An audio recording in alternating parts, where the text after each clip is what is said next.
today on Cutlers Court. I'm a little concerned about our overall compatibility, more specifically our finances. I think the real issue is that he wants to control the money and he has a scarcity complex. Can this relationship survive with that incompatibility? This court has engaged the services of a relationship therapist, Dr. Stacy J. Johnson. Are you compatible? We'll find out today if this marriage can be saved. This is Cutlers Court. Eric Orive is bringing his wife to court because after 10 years together, he is beginning to question their compatibility. He feels as if he and his wife are living two separate lives and worries that their paths are growing in different directions. Sarah Stark says her husband wants a traditional wife, but that's not who she is. She claims he's always been supportive of her dreams, but since they got married, he's become more controlling. She is hoping the judges can help them get their relationship back on the right path. Your Honor, this is case number 1132, Orive versus Stark. All right, thank you, sir. Mr. Orive, you have brought your wife to our court because there are things going on that you are not happy about. Yes, that's correct, Your Honor. Thank All you right. for having me. I'm I'm glad here you're here. today I'm a little concerned about our overall compatibility, more specifically our overall thoughts and how we see eye to eye, or don't rather, on finances. Okay, talk to me. My wife, she's an actress and a model. She's very talented. She's obviously very beautiful. She's very good at what she does, but she does kind of live in a little bit of a fantasy world as far as like the kind of work that she gets. And she's really doing a lot of spending more than she's actually getting. And that's Okay. putting a financial strain on our relationship. All right, you all live in Grand Rapids? That's correct. Okay, so what kind of acting gigs are there in Grand Rapids? It's very limited, to be fair. Okay, all right. Yes, definitely a lot more stage work. Has this always been your dream? Oh, 100%, yes. Okay. Yes, I started dancing when I was 3, so I learned that I love being on stage. So, Mr. Orive, all actors and actresses have to start somewhere, right? Yes, this is correct. She has an extensive resume. She has a lot of experience, like she said. But I think moving to LA shortly after we got married wasn't exactly part of the plans. It is a very expensive endeavor since we had just bought a house. And So you didn't plan to live separate? not necessarily. She actually was trying to get me to move to LA with her, and I told her that I wasn't having it. I have a steady income, and I've been moving up in that company. I've been with them for over 5 years, and just to pack up and move to LA was not really part of my plan. So Okay. you don't object to her being an actress. You just are worried about the financial aspect or the financial impact it's having on your relationship. Absolutely. I have no regard as far as like telling her to not hold back on her dreams or anything like that. I was fully supportive. I drove her cross country. Mr. Orive, did you all sit down and budget how much she was going to have to invest in her acting career before she did it? No, Your Honor. Okay, I think that's a problem because there was a disconnect there. And so you all need to sit down and figure out, okay, what does pursuing your dream look like financially? Did you have a plan? Yes. Okay. I did set a time limit.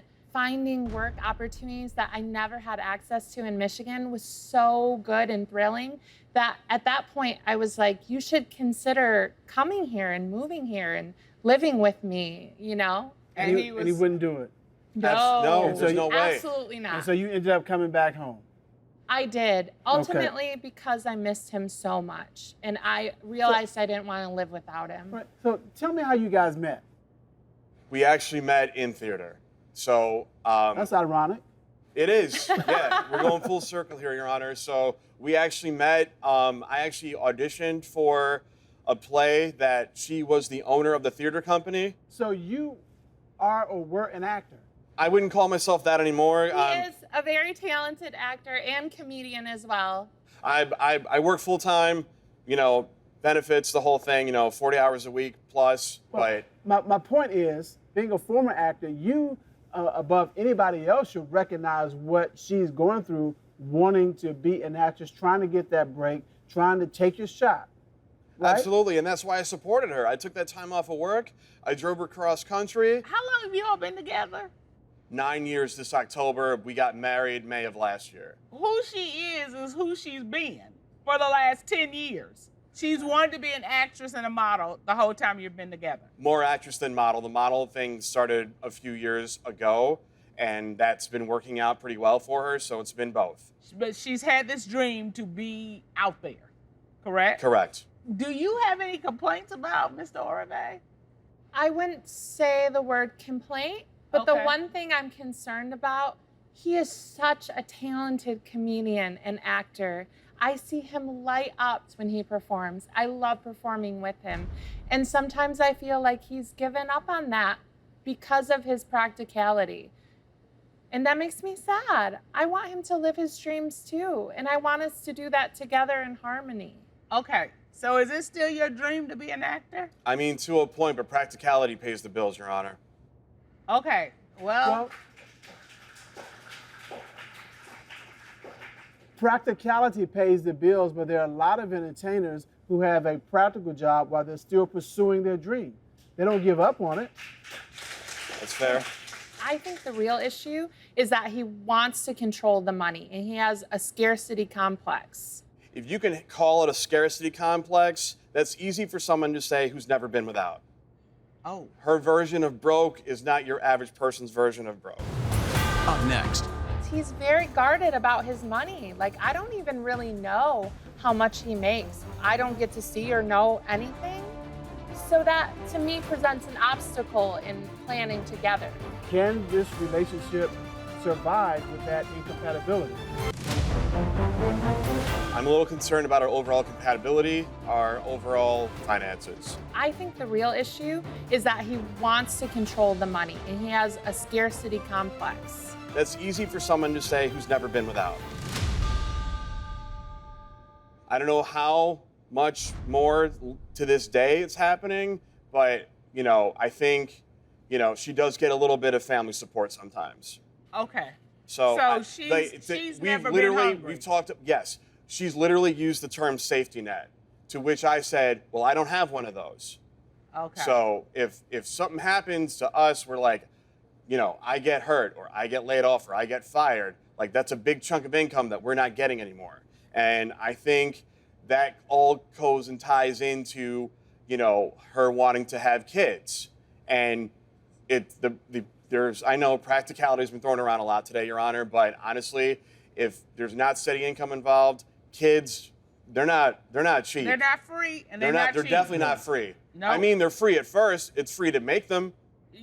That's about the last It's not free free to keep thing you them. get is making them.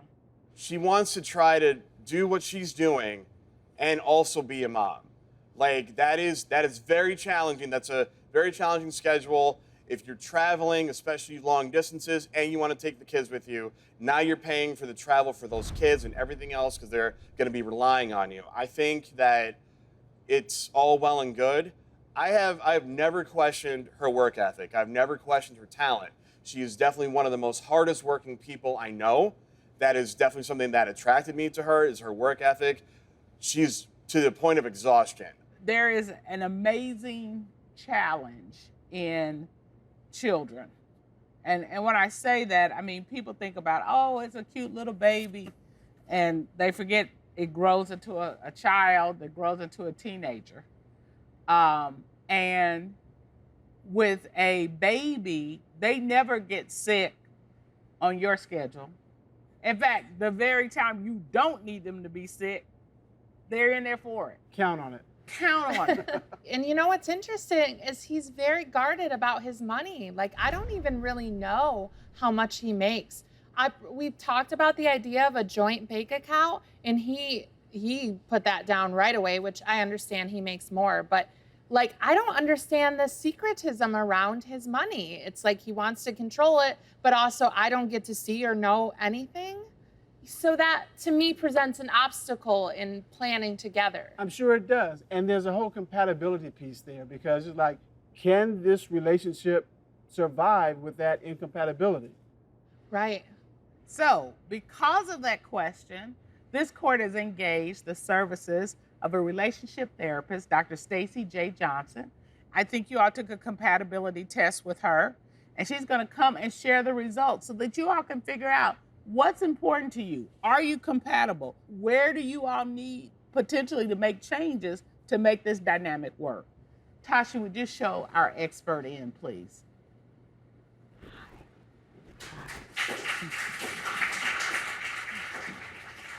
Good afternoon. Good afternoon, judges. Would you please share with the litigants a little bit about your background? Absolutely. My name is Dr. Stacy J. Johnson. I have a master's in marriage and family therapy. I've been helping people across the country, couples, with the tools to create, cultivate, and keep healthy romantic love. So, yes. And she's my spelling sister. Absolutely. I just want to put that out there. All right, Dr. Johnson, can Yes. you tell the litigants a little bit about the compatibility test? Absolutely. So the compatibility test tests 4 general areas: physical attraction, psychological safety, love and feelings, and finances, all right? So you all were kind enough to take the test, and I have your results.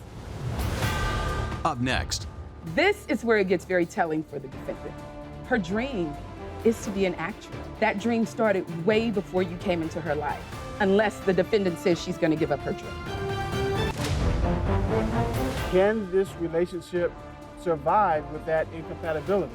Because of that question, this court has engaged the services of a relationship therapist, Dr. Stacy J. Johnson. I think you all took a compatibility test with her. Are you compatible? The plaintiff, you scored 58% compatible with the defendant. And the defendant, you scored 63% compatible. But it's attention to the details and the numbers. I want to start with the plaintiff again on that. So the plaintiff, psychological safety, you said it's 100% must-have for you, right? But according to the test, your answers, you only get 58% of that from your wife, the defendant. With physical attraction, it's clear, it's 92%, a must-have for you, and you get 83% from your wife. Love and feelings, which is really basically about connection and really how much you love your wife. You scored 92%. It's 92% a must-have, and 75% of that you get from your wife. Now let's go down to finances, which is incredibly concerning. Finances is 100% must-have. 100. It's clear that that is incredibly important to you, but you only get 20% of that from your wife. That is telling, especially listening to everything, sir, that you have said today. Now let's go to the defendant. Psychological safety, you scored 67, you said it's 67% a must-have for you, but this is the thing. You get 50% of that 67% from him. So that's excellent. I don't look at it on 100% if it's only 67% important to you, right? Physical attraction, 83%. It's a must-have for you, but you get 83% of that from your husband, so you're physically attracted to him. Loving feelings, which is, again, connection. 83%, a must-have, and you get 75% of that. This is where it gets very telling for the defendant. I don't see this often. Finances is only 50% a must-have for you. It's nice to have, but listening to the testimony, I can see why, because you have that safety net to catch you, which your husband doesn't have. But you get, because you do have that safety net, 29% of that from your husband, when only really it's important to you 50%. What do you glean from these numbers? What is the takeaway for them that they can take forward as they go? Absolutely. The takeaway, honestly, is her dream is to be an actress. Her dream is to perform. When it comes to that, it's very difficult to change her mind with that. And I can tell you, although you all have been married a year, but I think you've been dating 9 years, that dream started way before you came into her life. So it's gonna be hard, very hard, for her to change that. So I would say the plaintiff is not compatible for that, unless the defendant says she's gonna give up her dream. Okay. Okay? All right. All right. Thank you so Thank you much, so much. Dr. All Johnson. right. Many blessings to you.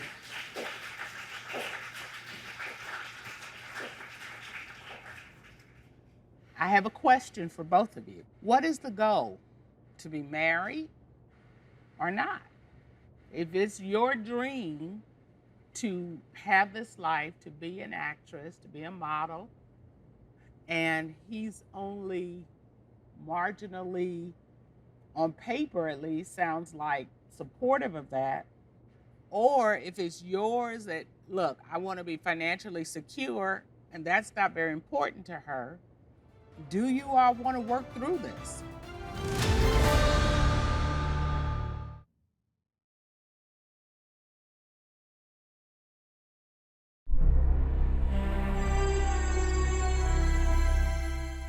I mean, I've been trying for a while, and I mean, it's as strainful as it is and stressful as it is, I'm still willing to work on it. I definitely, like I said, I've been in her corner this entire time.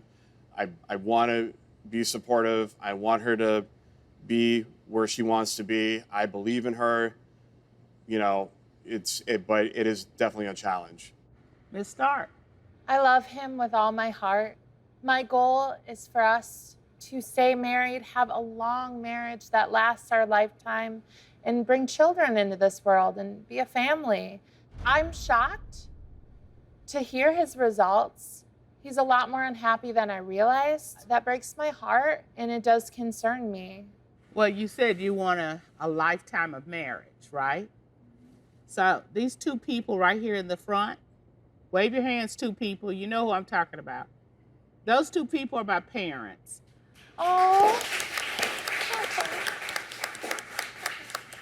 And on August 1st, they celebrated 60 years of marriage. Oh, congratulations. It's amazing. Wow. And if I gave my dad the microphone, we'd be here for a while. So I'm going to speak on his behalf and say what he's told me. That marriage is about growing together and recognizing you're not going to agree about everything. But are you willing to be the spouse that that person needs in this moment? So today it is, I need someone who supports my dream, who's going to lift me up. And his is, I need someone who's going to allow me to make sure that we're financially secure. And sometimes that's not going to fit. But if you're willing to do it, you can. In spite of what the compatibility test talked about, what I'm hearing is you all are both willing to make the changes to be the person you all need to be for one another. And that's great. Figure out what it's going to cost for you to pursue your dream, how much it's going to cost, and how you're going to cover that cost. Absolutely, I agree. I mean, I'm willing to work on it, Your Honor. I just know that she has a very short period of time of satisfaction level. And then she wants it, when she gets that goal, then she wants the next thing.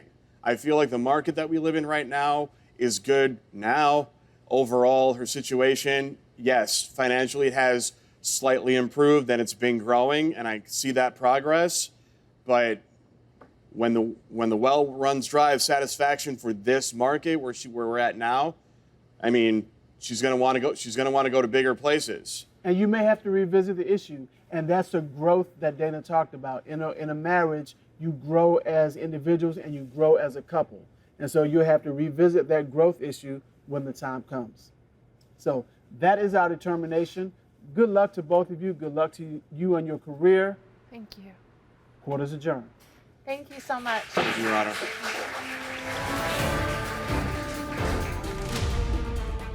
I think after getting the judge's advice, the financial conversation needs to be about talking about being more open about where the income's coming from and how often that's happening, so we can start talking about a better budget. I can totally see how I have not been aware enough of his feelings on the matter and what I can do to help. You know, I want to compromise. I want to do everything I can. I know this is a partnership and I love him, and I'm absolutely willing to do what it takes.